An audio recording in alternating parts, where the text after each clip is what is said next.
अस्सलाम वालेकुम students, how are you? I hope that you will be fine. Students, आज की इस वीडियो में हम difference between each and every को डिस्कस करेंगे और इसके जो कॉन्सेप्ट्स हैं उनको डिस्कस करेंगे। जो पहला कॉन्सेप्ट है वो ईच और एवरी के मीनिंग के लिहाज से है। तो चलिए पहले कॉन्सेप्ट को डिस्कस करते हैं। ईच को हम एक इंडिविजुअल अप्रोच के लिए इस्तेमाल करते हैं, जबकि एवरी को हम एक कलेक्टिव अप्रोच के लिए इस्तेमाल करते हैं। तो चलिए इस कॉन्सेप्ट को एक एग्ज़ाम्पल से समझते हैं। अब फ़र्ज़ करें कि मेरे 10 स्टूडेंट्स हैं और मैं कहना चाहता हूँ कि मेरे 10 के जो 10 स्टूडेंट्स हैं वो टैलेंटेड हैं। मैं कहूँगा each of my students is talented. इसका मतलब है कि मेरे 10 के 10 स्टूडेंट्स जो हैं, सारे के सारे स्टूडेंट्स हैं वो टैलेंटेड हैं।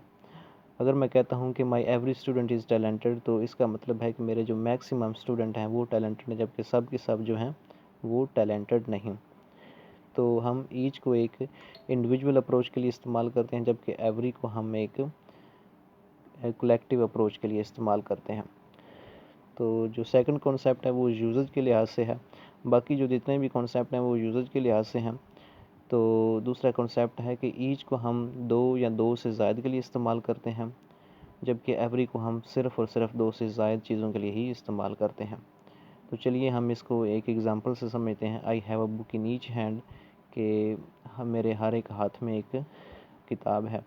तो आपको पता है कि दो ही हाथ होते हैं हमारे, और यहाँ पर ईच का जो इस्तेमाल है वो बिल्कुल ठीक है, क्योंकि ईच को हम दो के लिए इस्तेमाल कर सकते हैं और दो से ज़ायद के लिए भी इस्तेमाल कर सकते हैं, जबकि एवरी को हम दो से ज़ायद के लिए इस्तेमाल नहीं कर सकते। अगर यहाँ होता I have a book in every hand तो वो गलत होना था, लेकिन यहाँ पर सेंटेंस है I have a book in each hand, तो यहाँ पर ये सेंटेंस बिल्कुल ठीक है।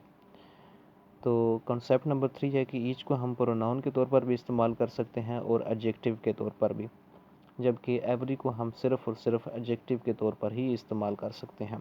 तो चलिए इसकी एग्ज़ाम्पल लेते हैं। Each of my students is working very hard, कि मेरा हर एक तालिब इल्म सख्त मेहनत कर रहा है।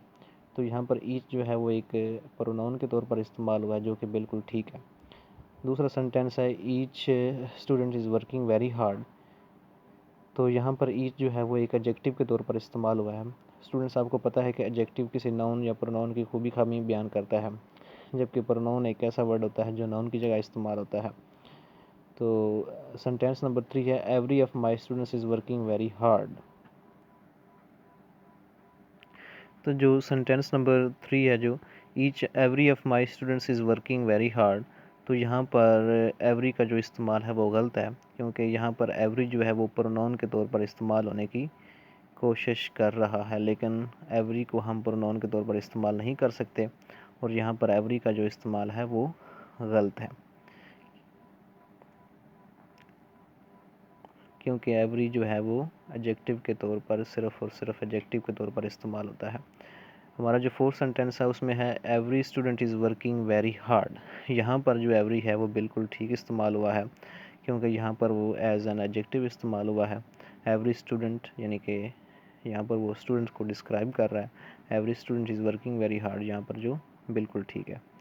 तो इसका खुलासा ये हुआ कि ईच को हम प्रोनाउन और एडजेक्टिव के तौर पर इस्तेमाल कर सकते हैं, जबकि एवरी को हम सिर्फ़ और सिर्फ एडजेक्टिव के तौर पर इस्तेमाल कर सकते हैं। कॉन्सेप्ट नंबर 4 जो है वो है ईच को हम एब्स्ट्रैक्ट नाउन के साथ इस्तेमाल नहीं कर सकते, जबकि एवरी को हम एब्स्ट्रैक्ट नाउन के साथ इस्तेमाल कर सकते हैं।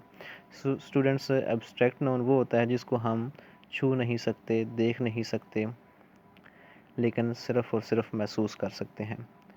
जैसे प्यार हो गया, नफ़रत हो गई, लव, हेट, हैप्पीनेस, खुशी हो गई, सैडनेस, गम हो गया, तो पॉवर्टी यानी कि गुर्बत हो गई। तो जिन्हें हम महसूस कर सकते हैं, छू नहीं सकते, देख नहीं सकते, तो उन्हें हम एब्स्ट्रैक्ट नाउन कहते हैं। तो चलिए एग्ज़ाम्पल लेते हैं। I have every reason to be happy. यहाँ पर जो रीज़न है वो एक एब्स्ट्रैक्ट नाउन है और उसके साथ एवरी का इस्तेमाल हुआ है, तो ये सेंटेंस बिल्कुल ठीक है। अगर यहाँ होता है I have each reason to be happy, तो वो गलत होना था। I have every reason to be happy बिल्कुल ठीक है और ये सेंटेंस बिल्कुल ठीक है। तो जो हमारा कॉन्सेप्ट नंबर 5 है वो है each, every, either, neither. Either हम दो में से एक के लिए इस्तेमाल करते हैं, दो के लिए इस्तेमाल करते हैं, और नीदर यानी दो में से कोई भी नहीं, उसके लिए इस्तेमाल करते हैं।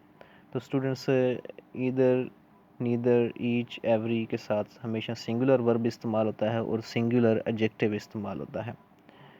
एग्ज़ाम्पल लेते हैं, each student is preparing for his exam.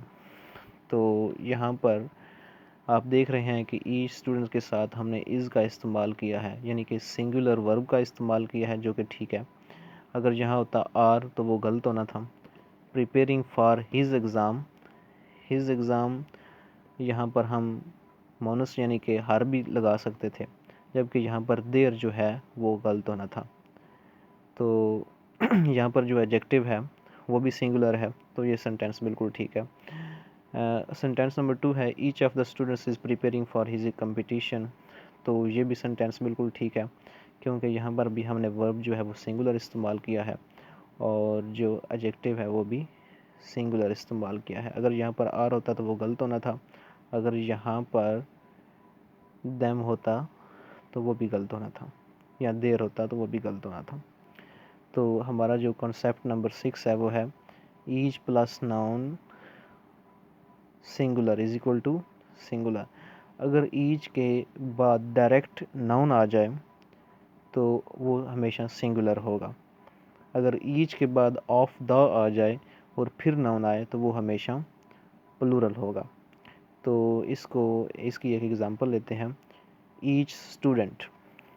हमने यहाँ पर स्टूडेंट लगाया क्योंकि ये ईच के फ़ौरन बाद आया है, और ये स्टूडेंट एक नाउन है और वो ईच के फ़ौरन बाद आया है, तो यहाँ पर स्टूडेंट ही होगा, स्टूडेंट्स यहाँ पर गलत होगा। ईच ऑफ द स्टूडेंट्स, तो यहाँ पर ऑफ द आया है ईच के बाद, और अगर हमारा नाउन जो है वो प्लूरल है तो ये भी बिल्कुल ठीक है। अगर यहाँ स्टूडेंट करते तो वो गलत होना था। कंसेप्ट नंबर 6 हमें ये बताता है कि ईच के बाद अगर कोई नाउन डायरेक्ट आए तो वो सिंगुलर होगा, अगर ईच के बाद ऑफ द आए और फिर नाउन आए तो वो हमेशा प्लूरल होगा। मैं उम्मीद करता हूँ कि मेरी इस कोशिश से आपको ईच और एवरी के दरमियान जो डिफरेंस है उसका पता चल गया होगा। अगर आपको मेरी ये वीडियो पसंद आई हो तो मेरे चैनल को लाइक, सब्सक्राइब और शेयर कर दीजिएगा। अल्लाह हाफिज़।